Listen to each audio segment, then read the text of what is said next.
Assalamualaikum warahmatullahi wabarakatuh. Ketemu lagi teman-temanku, sedulur-sedulurku semuanya, sahabat channel Kiki Bonsai dimanapun berada. Semoga selalu dalam keadaan sehat, tidak kurang suatu apapun, serta selalu dilimpahkan rezeki dan anugerah yang barokah dari Allah Subhanahu wa Ta'ala. Amin amin ya robbal alamin. Oke teman-teman, jangan bosan-bosan ya, ketemu lagi dengan channel Kiki Bonsai, channelnya seorang pemula yang sedang belajar berbudidaya bonsai di lahan grounding.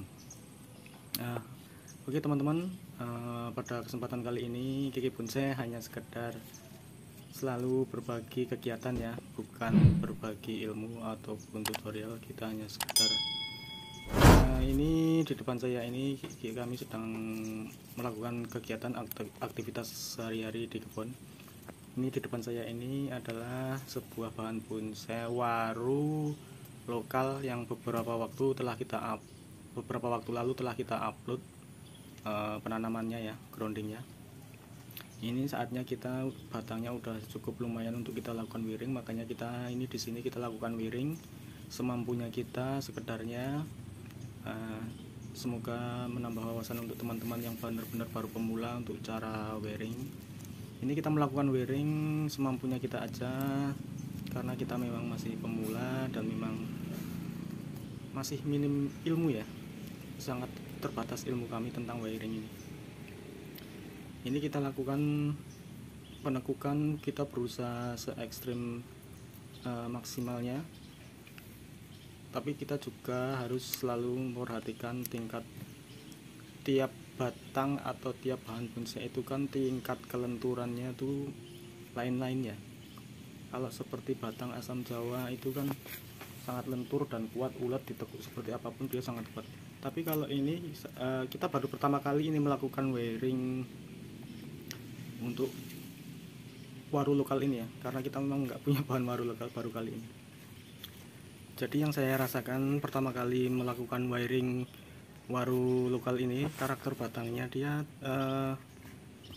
agak lumayan ulet, cuma dia juga masih agak rawan patah juga ya, masih ada bunyi krek-kreknya gitu, masih tidak seperti asam jawa ya. Jadi kita harus membatasi tingkat lakukannya untuk kita lakukan wiring.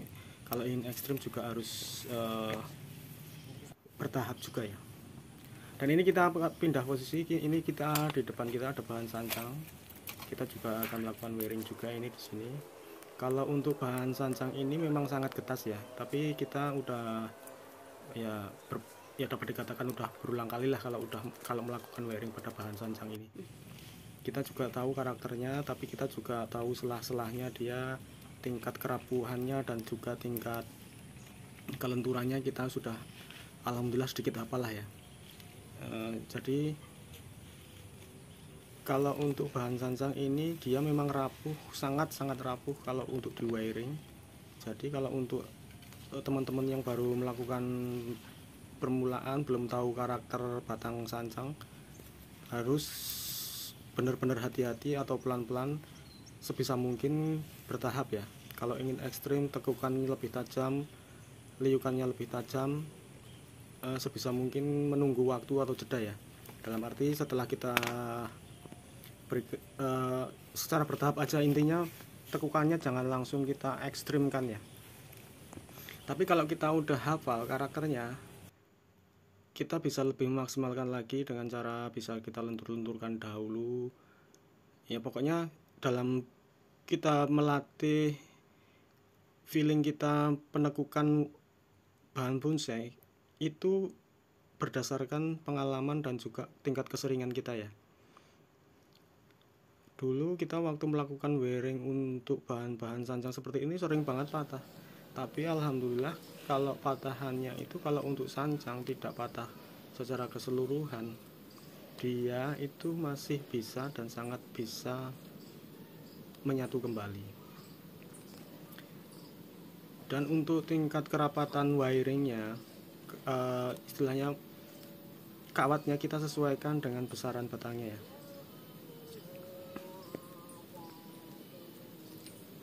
Jadi intinya sharing berbagi kita kali ini hanya sekedar memberikan saran dan tips untuk selalu melatih intuisi kita atau keseringan kita ya, jam terbang kita dalam melakukan wiring dan penekukan itu.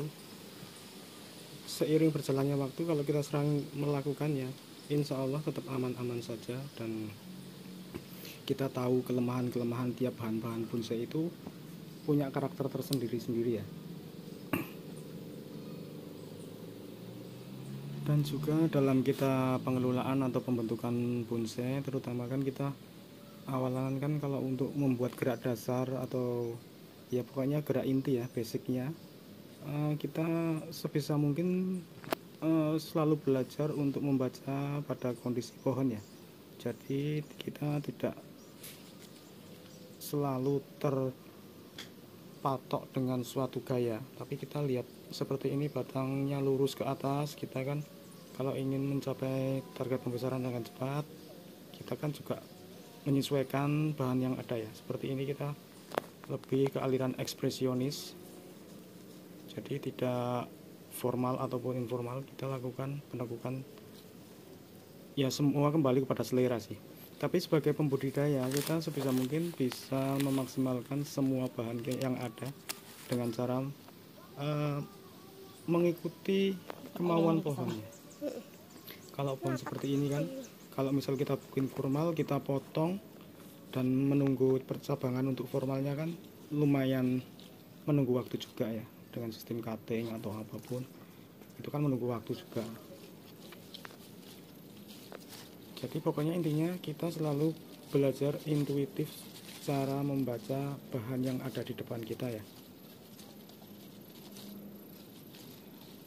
Dan untuk masalah hasil akhirnya, bentuk gerak dasarnya seperti apapun, itu kita nggak usah pesimis. Bentuknya seperti apapun, jelek seperti apapun, itu akan melatih kita dengan seiring bertambahnya jam terbang kita dalam membentuk.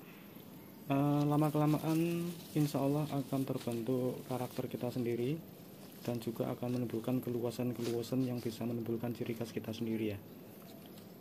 Tidak usah kita membandingkan dengan hasil karya orang lain yang seperti apapun. Yang intinya kita ingin terus belajar untuk membangun karakter kita sendiri, bentuk-bentuk kita sendiri, dan kalau bisa juga kita menganut juga secara feeling kita sendiri, dan juga mengadopsi ilmu-ilmu perbonsaian secara pakem juga kita pelajari juga. Walaupun itu semua membutuhkan waktu yang tidak sedikit ya. Mudah-mudahan semua itu bisa kita lakukan dan bisa menjadi pembelajaran kita semuanya ya.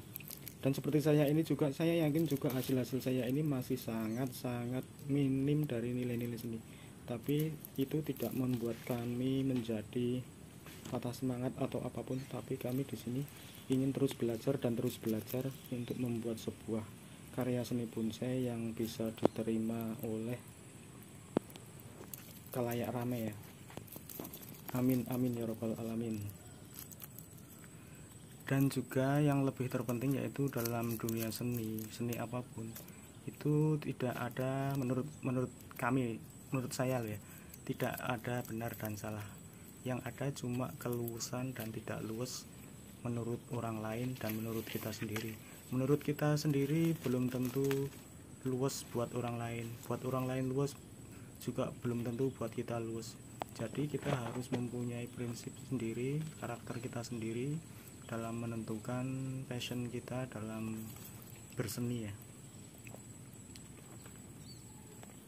Dan jauh lebih penting lagi, kita selalu untuk berusaha belajar, menerima ilmu dari manapun.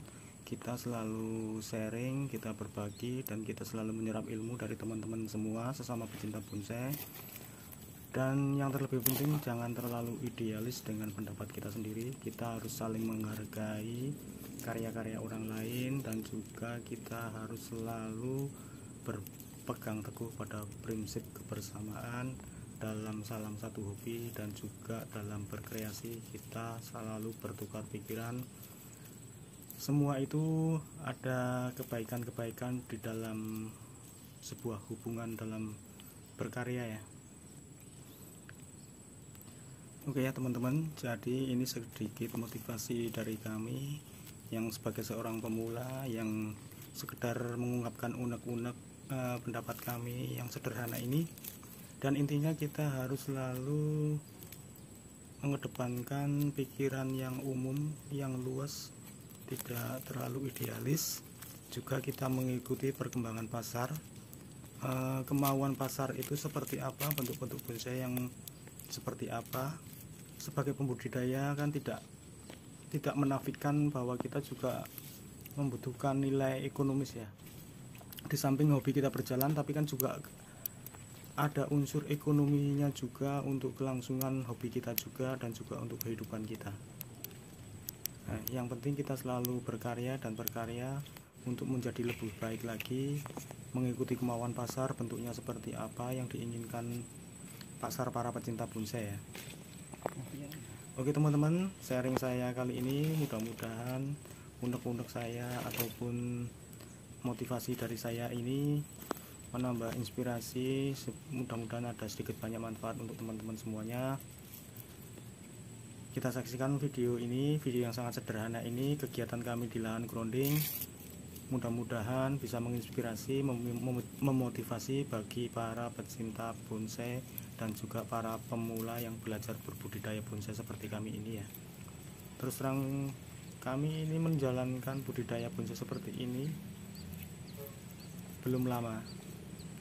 Membuka lahan grounding ini juga baru 1 tahun ya. Dari semua konten-konten kita ini kita jalankan baru 1 tahun, dari permulaan awal grounding hingga sekarang ini. Jadi pembelajaran kami tentang ilmu grounding itu masih sangat minim, baru berjalan 1 tahun lebih, beberapa ya 1 tahun lah. Awal Januari tahun lalu kita udah mulai grounding. Mudah-mudahan yang sedikit ini ada manfaatnya teman-teman ya. Kita simak saja lanjutan video ini, semoga menambah wawasan kita semua dan juga ada manfaatnya. Mudah-mudahan untuk teman-teman semua selalu diberikan kesehatan, kelapangan rezeki, diberkahi kehidupannya, dan selalu berpositif thinking menjalankan kehidupan ini, dan selalu berpositif thinking atau berhusnudon kepada ketentuan Allah Subhanahu wa Ta'ala kepada kita semua. Dan semoga kita selalu lurus dan selalu lebih baik untuk menjadi orang yang lebih baik, dan mudah-mudahan kita bisa memberikan manfaat untuk teman-teman yang lain, untuk teman-teman di sekitar kita, juga di dunia per-YouTubean ini. Setidaknya kita juga mengedepankan ada manfaatnya untuk orang lain. Oke, konten kita kali ini sedikit unek-unek dan motivasi kita. Semoga teman-teman selalu sehat, selalu bahagia dunia dan akhirat. Amin amin ya robbal alamin. Akhirul kata, wassalamualaikum warahmatullahi wabarakatuh.